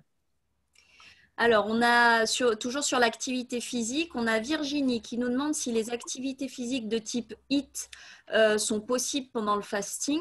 Et d'autre part, on a Courwesh qui nous demande, Patrick qui nous demande si le jeûne peut réparer les tendinites courantes. Alors, pour les tendinites, quand il y a des tendinites, c'est qu'il y a un excès de déchets acides qui sont essentiellement dus aux produits laitiers, aux produits animaux et aux farineux en très grande quantité. Donc effectivement, quand il y a tendinite, moi ostéopathe, micronutritionniste de base, quand j'ai un patient qui a des tendinites, je le mets dans le dôme, je le mets en détox, je limite les farineux, j'augmente la ration hydrique, je diminue le café, j'augmente les protéines et en fait, globalement, là, il y a 8 tendinites sur 10 qui s'améliorent parce que c'est vraiment des pathologies de surcharge. Donc oui, le dôme, le Yashidome, le Vitaldome sont extrêmement intéressants dans les tendinites à condition que vous arrêtez de manger des amidons en grande quantité. Ça veut pas dire qu'il ne faut pas manger, mais il faut en manger moins. Et surtout que vous limitez les produits carnés. les protéines, il faut manger autant d'animal que de végétal. Si vous faites cela dans la journée, vous allez considérablement améliorer vos tendinites. Et les produits laitiers sont extrêmement riches en acide fixe. Donc, du coup, ça va charger les tendons plus particulièrement. Donc, assurez-vous, Patrick, que vous puissiez blanc et pas jaune. Si vous pissez jaune, ne cherchez pas, vous ne réglerez pas vos tendinites. C'est la première chose. Oui, pour le HIIT, le problème du HIIT, c'est que ça dégrade des muscles. Donc, si je fais que du HIIT à jeun, eh bien, je vais dégrader plus facilement ma masse musculaire. Donc, intéressant de déstocker fortement de temps en temps, mais faire que du HIIT à jeun, le problème, c'est que ça va me faire perdre la masse musculaire plus rapidement, donc il faut faire attention. Mais il n'y a pas de contre-indication de temps en temps, en fait. Il n'y a pas de problème. Mais soyons sérieux, quoi. Il faut du bon sens. Alors, on a beaucoup de questions sur la durée idéale d'un jeûne. Et on a Ronan qui dit, voilà, si le jeûne doit durer plus de 3 jours, il faut se mettre en arrêt maladie, en congé, parce que ça doit être très fatigant. Alors, en fait, ce qui est fatigant, c'est d'avoir perdu l'habitude de ne pas manger. Effectivement, la nourriture est tellement devenue un plaisir et un moyen de compenser nos dépressions majeures et nos coups de blues, que quand on ne mange pas pendant 8 heures ou 9 heures, on a le sentiment de mourir. Donc c'est sûr que si on ne mange pas pendant 3 jours, on va mourir encore plus, Renan. Donc effectivement, on va se mettre en arrêt maladie, on va être comateux dans son lit, à ne plus pouvoir bouger. En fait, je pense que si j'avais à te répondre, Renan, ce que je dirais, c'est que si tu décides de jeûner pendant 3 jours, c'est parce que tu veux faire du bien à ton corps et peut-être le mettre un petit peu au repos. Donc, si tu peux éviter de travailler et prendre du temps pour toi, pour aller marcher, pour boire, pour se poser, en fait, on va associer le jeûne aussi à un moment qui est une pause pour soi. Donc, c'est plutôt ça, en fait, qui va nous aider, je pense, à déstocker. D'ailleurs, dans les stages de jeûne, on ne mange pas, mais on marche beaucoup pour s'aérer, pour stimuler les monctions. Donc, on pisse, on chie beaucoup, excusez-moi l'expression, on chie comme des canards. On sue beaucoup, on respire beaucoup, on fait tout pour évacuer un maximum de déchets, on facilite les monctions. Donc, pas besoin de s'arrêter, on prend du temps pour soi, Ronan, surtout. Il faut que ce soit un moment de détox et un peu paisible, quoi. Un peu paisible. Ok, alors on a Courwesh qui demande si le jeûne peut perturber le sommeil. Tout à fait. Souvent, dans les premiers jours de jeûne, beaucoup de gens ne dorment pas parce que le corps se régule et c'est un vrai changement métabolique pour lui. Mais en général, après, ça se calme. À moins qu'on soit super intoxiné, il y a des gens qui sont des ébulons sur toutes les cures de jeûne. Il faudra plusieurs cures pour pouvoir réguler son sommeil. Mais attention, quand on jeûne, il y a une descente du jeûne à faire. Et cette descente, il faut la respecter. Il faut respecter la descente, il faut respecter la remontée. C'est-à-dire que j'enlève des aliments au fur et à mesure et je remets des aliments au fur et à mesure. Je ne jeûne pas pendant une semaine pour manger en sortant du jeûne, en m'arrêtant au KFC ou en m'arrêtant au Burger King. Là, quand je fais ça, je suis juste un couillon. Voilà. Donc, il y a une descente et une remontée. Alors, justement, par rapport à cette descente ou cette remontée, on a Shankara Yoga qui nous pose une question sur Facebook, qui nous dit « Bonjour, je suis en descente alimentaire depuis hier. Je commence mon jeûne hydrique lundi pour 5 jours. Puis-je faire mon jeûne avec un bouillon de légumes filtrés, puis des tisanes ?» Alors, est-ce que tu peux répéter la question parce que je lisais une question en même temps, j'ai pas été. Donc, Shankara qui disait « Je suis en descente alimentaire depuis hier. Je commence mon jeûne hydrique lundi pour 5 jours. Puis-je faire mon jeûne avec un bouillon de légumes filtrés, puis des tisanes ?» Alors, en fait, on est sur un jeûne hydrique. Alors là, c'est les jeûnes de la clinique Bircher, où ce sont des jeûnes avec des jeûnes hypocaloriques. Donc, c'est 250 kg. Des questions bizarres. Allô? C'est bon, vas-y. On a coupé les micros. Bon. Donc, ce sont des jeûnes, en fait, qui sont des jeûnes hypocaloriques. Donc, il y a quand même quelques aliments. Donc, c'est un bouillon. C'est un bouillon. Il y a des petites choses dedans.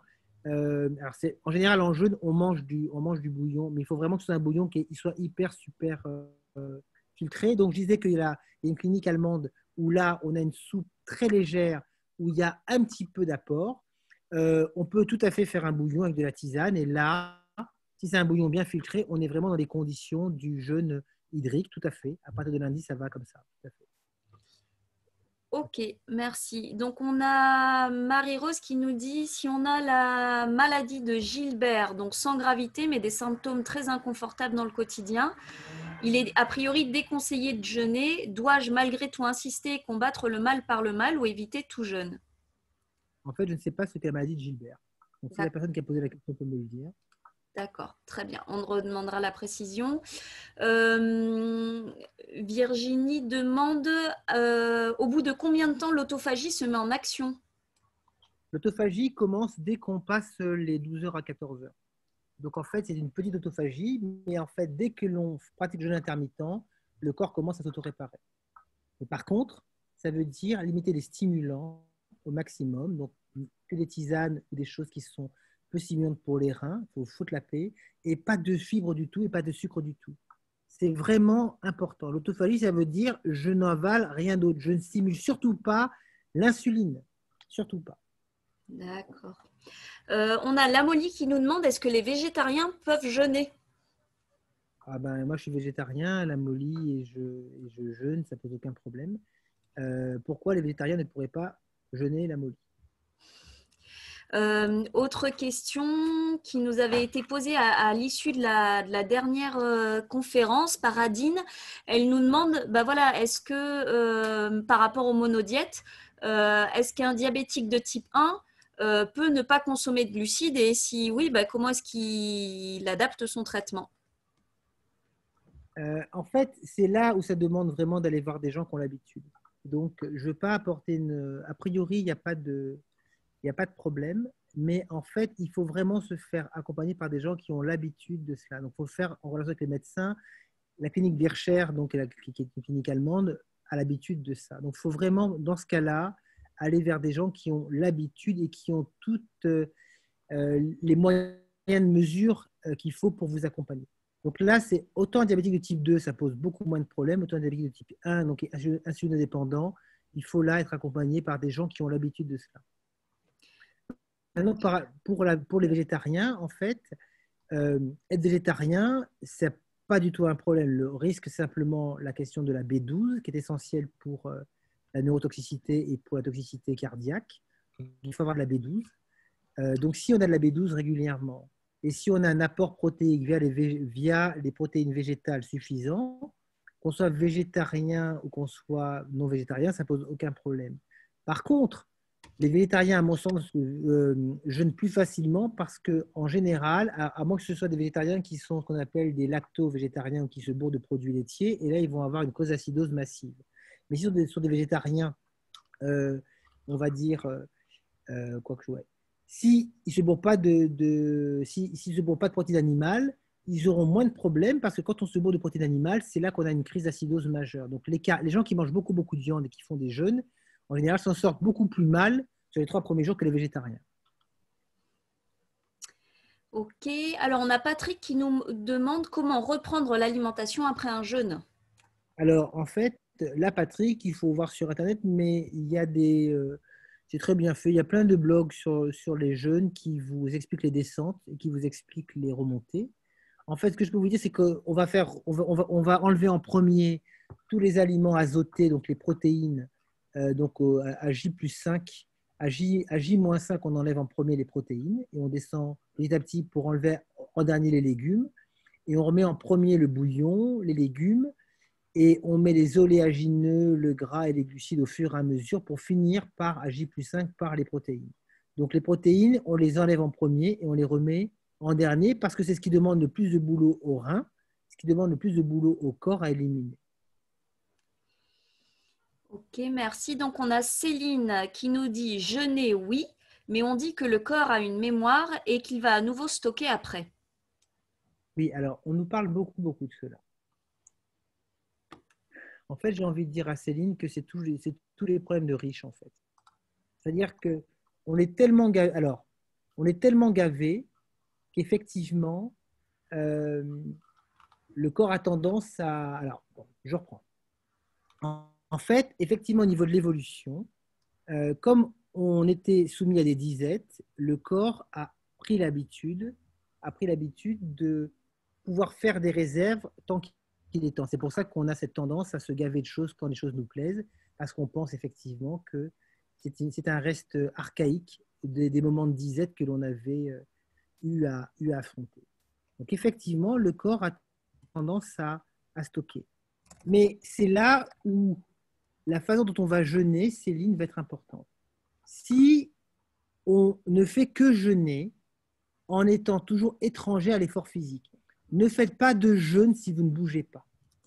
Ça veut dire que si vous êtes étranger au mouvement et que vous voulez réguler votre poids uniquement par l'alimentation, moi, je ne vous invite pas à le faire. Parce que vous allez faire ce que dit Céline, ça veut dire que vous allez vous priver d'un côté et quand vous allez sortir du jeûne, vous aurez tellement faim que vous allez vous jeter sur l'alimentation et le corps va stocker encore plus.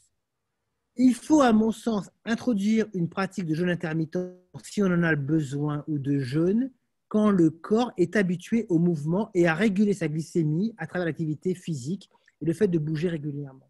Sinon, on passe notre temps à je déstocke massivement ou je stocke massivement et je déstocke massivement. Et donc là, la glycémie, elle fait le yo-yo. Ce que décrit Céline, c'est toujours associé à des glycémies extrêmement fluctuantes.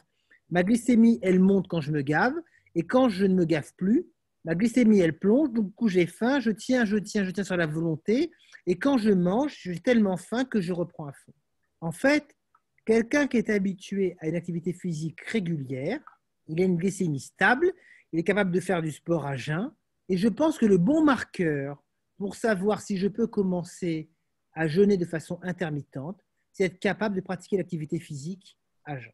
Et je pense qu'on devrait, à mon sens, commencer par déjà modifier le type de ces glucides au quotidien, passer de glucides rapides à des glucides complexes, passer à un petit déjeuner plutôt protéinolipidique plutôt qu'un petit déjeuner à base de céréales et de glucides, faire son sport à jeun le matin et derrière manger plutôt protéinolipidique, donc manger plutôt cétogène.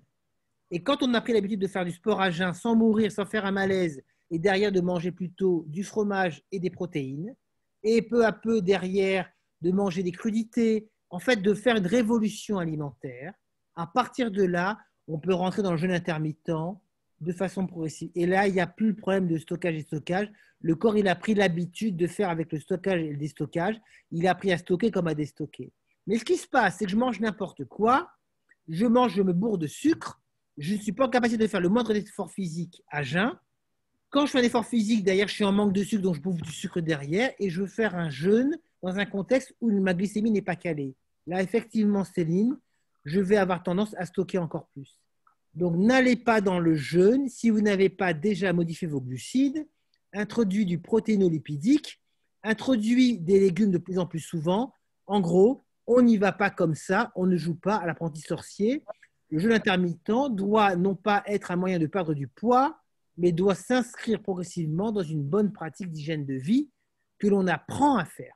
On ne débarque pas comme ça pour perdre du poids ou pour en faire le nouveau remède à la mode. Je n'y crois pas du tout. Ça dure 3 mois ou 2 mois ou 1 semaine, 3 semaines. Et derrière, on prend plus de kilos qu'on a voulu en perdre.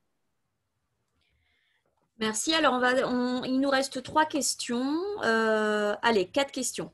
On a Fraisse qui nous demande quelle est la place des jus de fruits et légumes dans le détox et dans le jeûne. Les jus de fruits, c'est du sucre, Fraisse.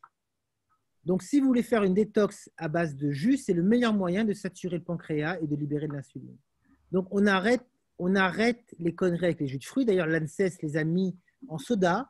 Ce n'est pas pour rien. Un jus d'orange, la brique de jus d'orange le matin pour un enfant, c'est 4 sucres.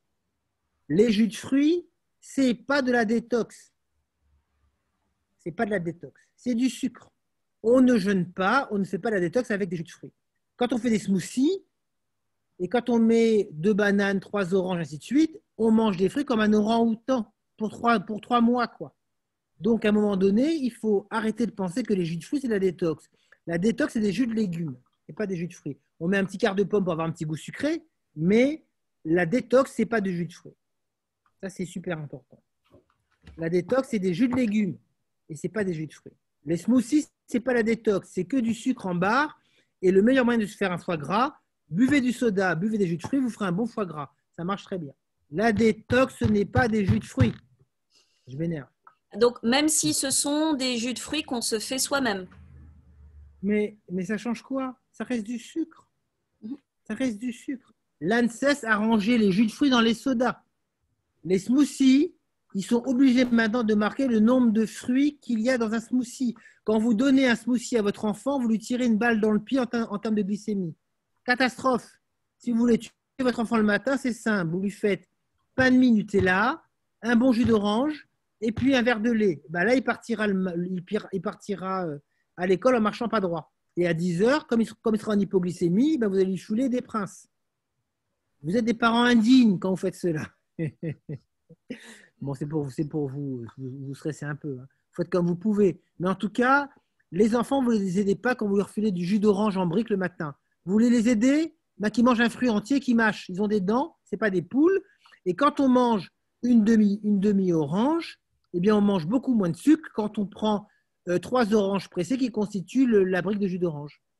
Maintenant, par exemple, un litre de jus d'orange, c'est 17 oranges. Allez bouffer 17 oranges, on en reparlera. Quand on mange une orange, à cause des fibres, on n'a plus faim. Donc, mangez des fruits entiers plutôt que de les faire en smoothie. Les fibres limitent l'entrée du sucre.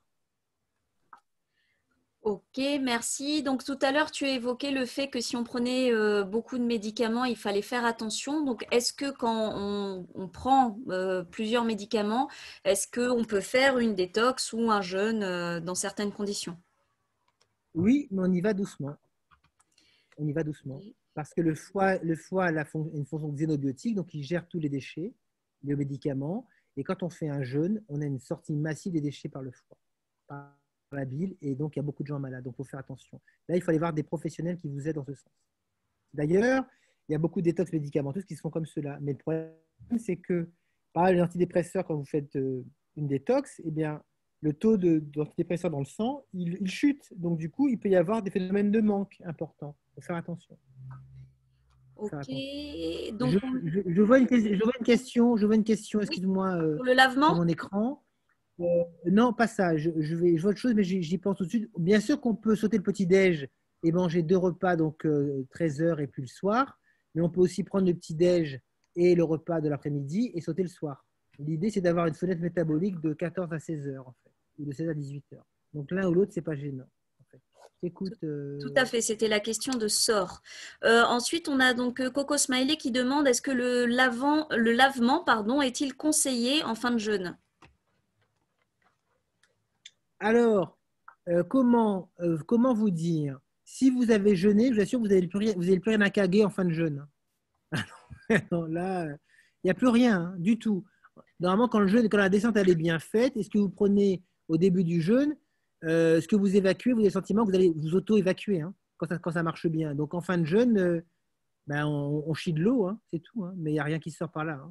Donc le lavement en fin de jeûne, il peut y avoir durant le jeûne ce qu'on appelle, on peut faire une irrigation du côlon. Donc effectivement, ça peut aider, mais c'est surtout pour les gens qui ont été profondément intoxinés. Donc dans ce cas-là, effectivement, les gens qui ont tendance à énormément manger, il va leur falloir plusieurs jeûnes pour que le corps évacue peu à peu tout ce que les matières accumulées. Donc dans ce cas-là, oui. Mais normalement, quelqu'un qui mange normalement, en fin de jeûne, il n'a plus rien à évacuer, normalement. Ok, merci. On a du coup Virginie sur Facebook qui nous demande si il est intéressant de prendre des compléments microbiotiques pendant un jeûne intermittent. Oui, alors en fait, dès que l'on fait un jeûne intermittent, comme on fout la paix à sa flore, et ben justement, c'est le bon moyen de prendre des probiotiques pour les aider à repartir. Donc oui, effectivement, faire des cures de probiotiques, mais là, il faut charger un petit peu, il faut au moins prendre 10 à 20 milliards pour aider en fait, le corps à repartir. Mais là, il faut charger un petit peu en probiotiques. Alors, je vois Fraise qui me dit jus de fruits naturels. On n'est pas, je suis désolé, Fraise, de vous dire cela, mais le problème, c'est que dès que l'on prend des jus de fruits naturels, du sucre, on bloque le processus d'autophagie. Donc, il faut savoir ce que l'on veut, en fait. Si on prend des jus de fruits naturels, on est sur de la détox, peut-être. Il peut y avoir des personnes qui ont besoin de jus de fruits naturels pour déjà alimenter leur glycémie pour qu'elles puissent rentrer dans la détox de façon plus facile, je n'ai rien contre. Je dis simplement que peut-être que pour vous, vous allez gérer le jus de fruits naturel de la bonne façon, et pour beaucoup de personnes, le jus de fruits naturel, comme c'est naturel, ce n'est pas du sucre. Le drame de nos sociétés, c'est qu'on oublie que le sucre libère de l'insuline et que l'insuline est un fabuleux anabolisant, donc ça stimule tous les processus tumoraux et cancéreux. Donc, il faut se déshabituer des sucres, y compris quand ce sont des sucres naturels. Sucre naturel ou pas, ça reste du sucre, et le sucre, on y fait attention. Ça ne veut pas dire que je ne prends pas de sucre naturel. Je veux dire simplement que la détox en présence de sucre naturel, ça peut aider les gens qui n'arrivent pas à supprimer complètement le sucre et qui ont besoin d'un soutien glycémique. Ça peut aider, je ne dis pas le contraire, mais ça reste une détox assistée. Mais si c'est le moyen de rentrer dans la détox, pourquoi pas? Mais les sucres, les jus de fruits qu'ils soient naturels ou pas, ça reste des sucres et ça devient, de toute façon, ça oblige le corps à faire une réponse au niveau pancréatique. Et on a vraiment besoin d'apprendre à limiter cette réponse-là.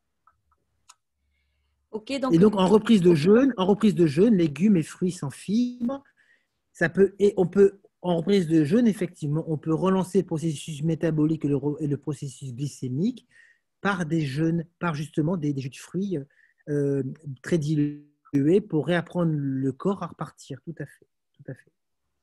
Donc, deux dernières questions. Donc, tu as parlé tout à l'heure de sauna infrarouge à La Réunion. On a beaucoup de gens qui demandent où est-ce qu'on peut le réaliser et s'il n'y a pas de contre-indication. Non, alors, il n'y a pas de contre-indication. Alors, si les gens qui ont eu des chimios ou qui doivent faire attention donc, à l'exposition au soleil, même si ça n'a rien à voir, je ne veux pas rentrer là-dedans parce que je sais que l'infrarouge long n'a rien à voir avec les UV. On n'est pas du tout sur le même type de rayonnement. Mais globalement, je ne veux pas me prononcer là-dessus parce que je ne suis pas médecin et je ne veux pas rentrer dans cette polémique-là. Le rayonnement infrarouge long, c'est un feu de bois qui est un petit peu plus, on va dire, énergétique. Donc, il n'y a aucun risque pour la santé. D'ailleurs, les astronautes et les cosmonautes utilisent beaucoup ce rayonnement-là pour relancer la vitalité de l'organisme. Donc, il y a une totale innocuité pour le corps. Il y a des saunas infrarouges, mais qui ont un rayonnement beaucoup moins ciblé que le Yashidome ou le Vitaldome. Je ne sais pas où il y en a à La Réunion, je ne vais pas faire de pub. Ce que je sais, puisque nous on en a au centre de traitement du burn-out, nos cures ont cette rapidité parce qu'elles s'appuient beaucoup sur la notion d'émonction. On n'aurait pas une telle rapidité si on n'avait pas l'apport extrêmement utile du Vitaldome ou du Yashidome. Donc il n'y a pas de contre-indication. Simplement, ce qu'il faut savoir, c'est que beaucoup de gens qui ont des Vitaldome ou des Yashidome ne sont pas très bien formés, je trouve, et ne savent pas vraiment l'utiliser de façon pleine. Donc, j'espère que vous allez tomber sur des gens qui savent l'utiliser de façon vraiment optimale. Mais en tout cas, c'est un rayonnement qui fait du bien. Pendant un quart d'heure, il ne se passe rien. Et au bout d'un quart d'heure, la chaleur commence à est tellement rentrée dans le corps que le corps évacue les déchets. Et là, on a une sortie massive de déchets qui oblige le corps à s'épuiser. Donc, tout ce qui est sorti, le corps n'a plus à faire le boulot. Donc, à La Réunion, il y en a, je sais qu'il y en a au moins un dans l'Ouest, mais bon, à vous de chercher. À vous de chercher. Merci. Non, infrarouge, attention, danger. Je ne sais pas pourquoi Fraisse dit cela. Si vous pouviez nous dire ce que ça veut dire, pourquoi il y a un danger sur les infrarouges. Je lis infrarouge, attention, danger. Donc, prenez la parole, Fraisse, et dites-nous d'où vous tenez ça et d'où vous parlez quand vous dites cela. Fraisse, vous avez réactivé votre micro? Micro. Voilà, c'est bon, on vous entend. Allô? Voilà, vous m'entendez? Oui, justement, je parle de danger parce qu'il y a beaucoup de saunas infrarouges qui y sont, comme on va dire, des micro-cuiseurs. Et justement, pour la santé, c'est vraiment pas du tout bon. Alors, Fraisse, je ne sais pas d'où vous tenez ça, mais le rayonnement micro-ondes autocuiseur n'a rien à voir avec le rayonnement infrarouge lointain, des saunas infrarouges. Donc, il faut vous renseigner parce que d'un point de vue énergétique, en termes de radiation, on n'est pas du tout sur le même type de longueur d'onde et le même type de fréquence. Donc, justement, je suis très renseigné là-dessus et justement, je me bats justement contre ce genre d'infrarouge, surtout à La Réunion. Il y en a peut-être un ou deux qui sont bons, mais il y en a vraiment qui ne sont pas bons. Écoutez, je ne sais pas. En tout cas, nous avons 2 appareils infrarouges lointains au cabinet. Nous avons un conseil scientifique. Nous avons tout vérifié. Il faut me sortir les articles, parce que moi, je peux vous les sortir. De ce que je sais, il n'y a pas de danger sur les infrarouges lointains, puisque justement, le gouvernement, en 2008, avait essayé, sous la demande des médecins, d'interdire les rayonnements infrarouges lointains. Et il y a eu une jurisprudence au niveau du Conseil d'État, où le Conseil d'État a cassé la décision et a réinstallé les infrarouges lointains. Donc, je ne sais pas. Oui, mais c'est comme les laboratoires actuellement. Voilà. On a des intérêts financiers dessous. Non, je ne continuerai pas sur ce sujet, mais je sais qu'il y a danger quand même. Sauf, vous dites cela, donc je ne suis pas d'accord avec vous. Si vous dites cela, il faut amener la preuve scientifique de cela. Toutes les publications que nous avons en ce sens vont à l'opposé de ce que vous dites. Donc, il faudrait savoir qui vous êtes pour dire cela, d'où vous parlez, parce que sinon, le débat, il est infini. Balancer ce truc-là en disant que c'est dangereux, non, je ne crois pas que ce soit dangereux. Il faut sortir les publications qui montrent qu'il y a un danger réel pour la santé. Les UV, les UVA, les UVB, on sait que c'est dangereux pour la santé. Tout à fait. Tout à fait. Actuellement, vous faites croire, quand vous dites cela, vous penser que le rayonnement infrarouge, qui est un rayonnement énergétique beaucoup, beaucoup moindre que le rayonnement des micro-ondes ou que le rayonnement UV, est, on va dire, toxique pour la cellule. Jusqu'à preuve du contraire, les publications scientifiques actuelles ne le montrent pas. Donc, si vous me sortez la publication, il n'y a pas de problème. Vous allez sur mon site contactactistress.com. Je veux la publication. Mais tant que je ne l'ai pas, je ne peux pas vous laisser dire cela. Je n'y crois pas. Je n'y crois pas. D'accord, mais Donc, j'attends la publication. Et s'il y a une publication… Je ne suis pas sur la Réunion actuellement, mais je serai dans quelques temps sur la Réunion et je vous rencontrerai même pour vous en parler. Je suis sur Paris. Non, je veux la publication qui montre cela. Si vous l'avez, je vous écoute. Si vous ne l'avez pas, je ne vous écoute. Je ne l'ai pas là actuellement parce que je suis en vacances dans mon camping-car. Je ne l'ai pas actuellement. Je la veux. Et si elle est, on fera un communiqué à la MUTA pour l'expliquer. Mais pour l'instant, sans publication, je n'y crois pas. Donc, aux auditeurs, je ne suis pas d'accord avec cela, je le dis haut et fort, il faut avoir les publications scientifiques qui parlent de cela. Sinon, on dit tout et n'importe quoi. Ok, merci. Merci, monsieur. Merci pour le n'importe quoi, oui. Et donc, dernière question de Patrick qui nous demande, est-ce que le jeûne peut aider à lutter contre le Covid? Dernière question d'actualité. Alors, je ne peux pas rentrer là-dedans parce que c'est un tel raccourci. Et je ne peux pas rentrer là-dedans. Je pense que, je ne sais pas si le jeûne peut lutter contre le Covid. Ce que je pense, c'est que quand on a un bon système immunitaire, on est beaucoup moins sujet à attraper le Covid. C'est un écosystème à créer, c'est bouger régulièrement, c'est avoir une alimentation riche en antioxydants et en fibres, limiter la perméabilité intestinale, essayer de mâcher, de ne pas avoir de dysbiose intestinale, de limiter l'inflammation de bas grade, donc de prendre des oméga 3 en grande quantité parce qu'on en a absolument besoin, avoir le bon niveau de vitamine D, avoir le bon niveau d'iode. Si vous voulez vraiment vous renseigner sur l'alimentation anti-Covid, vous allez sur ce blog qui est écrit par le conseiller scientifique du Centre Actistress qui s'appelle Anthony Berthoud. Nous avons un conseiller scientifique justement pour éviter les assertions dont parlait Fraisse. Je n'ai rien contre quand je dis à Fraisse que c'est n'importe quoi. Je ne sais pas contre lui. Je dis simplement que quand on dit que c'est dangereux, il faut juste pouvoir l'argumenter et prouver sur quoi sont basées ces choses-là. Nous avons deux saunas infrarouges au niveau du centre. Nous sommes renseignés en amont. Et donc, nous avons bien vérifié qu'on ne mettait pas les gens en danger. Donc, nous avons tous les articles qui vont en ce sens. Donc, on peut en parler. S'il n'y a rien en face, ça reste une assertion simple, mais qui n'est basée sur rien. Donc, je dis simplement, faites attention. Donc, pour l'alimentation anti-Covid, pour finir, vous allez sur le blog de Anthony Berthoud. Je vous l'ai mis en fait sur le chat, Santé Nutrition, et vous avez un excellent article documenté. Anthony a pris la bibliographie de plus de 1000 articles, les 1000 derniers articles qui sont parus sur les principaux journaux scientifiques et a regardé tout ce qui a trait à la relation entre immunité et alimentation. Il a sorti un article documenté. Il y a deux niveaux. Il y a un niveau grand public et un niveau spécialiste. Et à partir de là, À partir de là, vous avez les recommandations de base pour pour augmenter au maximum votre immunité et pour vous protéger donc du Covid et des autres choses.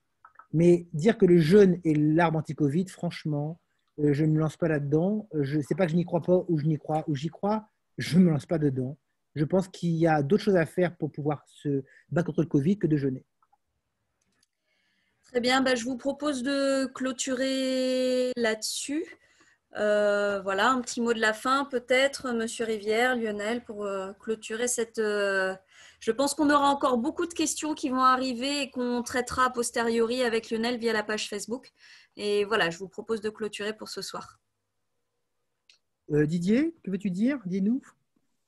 Merci beaucoup Lionel d'avoir pris ce temps et d'avoir été très pédagogue vis-à-vis de cette pratique qui peut susciter des interrogations, des incertitudes, etc. Et aussi des questionnements qui sont légitimes. C'est vrai que peut-être un mot pour terminer, que je rappelle que si besoin était que le jeûne est une pratique ancestrale. Ben oui. Et que parfois certains, faute de pouvoir manger tous les jours, ont dû jeûner par contrainte. Et c'est vrai que d'une manière générale, quand on regarde un peu des photos il y a une cinquantaine d'années, c'était rare qu'on voyait sur les photos des personnes avec des morphologies de type plutôt forte, pour ne pas dire obèse.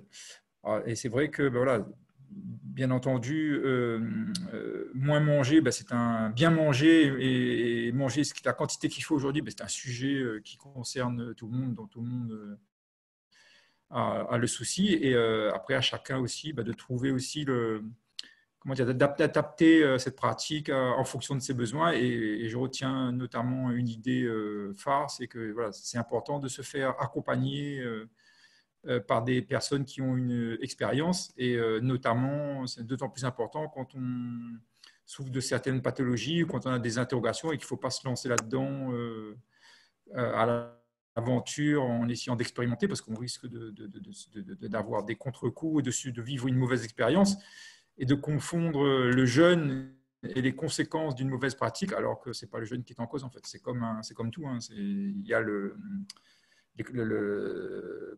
l'idée et ce qu'on en fait, et souvent il y a des bonnes idées, mais c'est la mise en œuvre de l'idée qui aboutit parfois à des objectifs contraires à l'intention.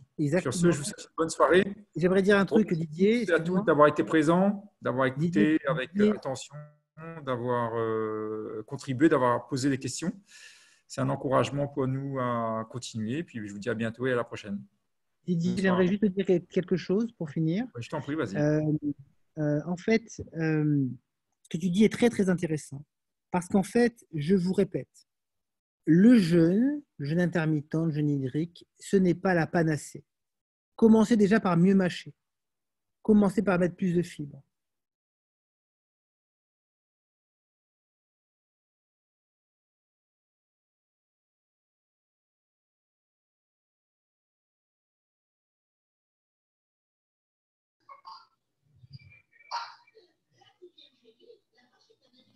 Lionel, ça a coupé.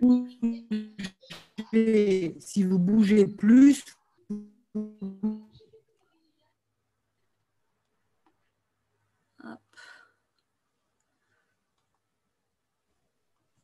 Lionel, ça a coupé.